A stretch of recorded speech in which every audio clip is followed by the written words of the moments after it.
L'actu du jour, comment tu vas pouvoir calculer les cotisations sur tes dividendes et peut-être que ta résidence secondaire va voir sa taxe d'habitation être majorée.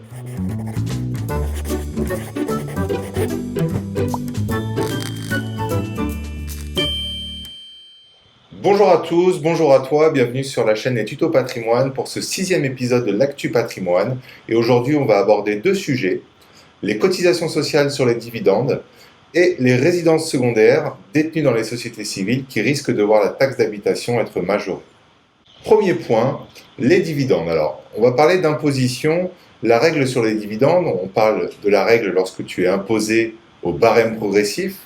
Donc, on met de côté tout ce qui est prélèvement forfaitaire unique et flat tax. La règle, c'est que tu as un abattement de 40% et le montant restant, tu le déclares sur ton avis d'impôt. La question qu'on se pose depuis quelque temps, c'est est-ce que cet abattement est éligible au calcul des cotisations sociales? Donc, est-ce que je prends 100% de mes dividendes ou seulement 60% du montant versé? Et malheureusement, la réponse est non. Si tu veux calculer tes cotisations sociales sur dividendes, tu dois prendre 100% du montant distribué. La loi a été modifiée avec un effet rétroactif depuis le 1er septembre 2018.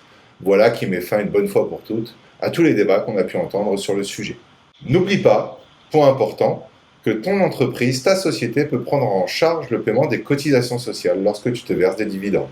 Deuxième point, on va parler maintenant de la résidence secondaire et plus précisément d'une résidence secondaire que tu pourrais détenir dans une société civile. Et la question, est-ce que ta taxe d'habitation va être majorée? Alors pourquoi cette question?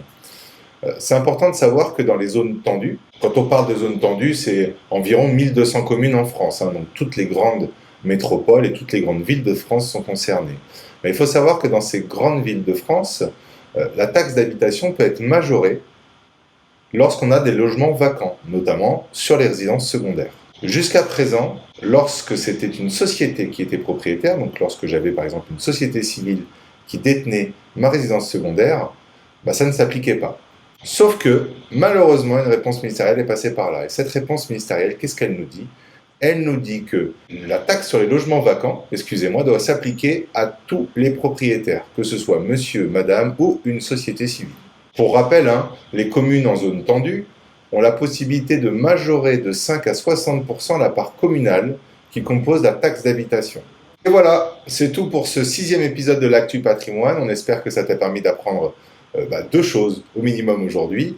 Si c'est le cas, n'hésite pas à t'abonner, à mettre un petit pouce bleu et à activer les notifications. C'est très important pour nous. On te souhaite une très bonne journée. On te dit à très bientôt et prends soin de ton patrimoine.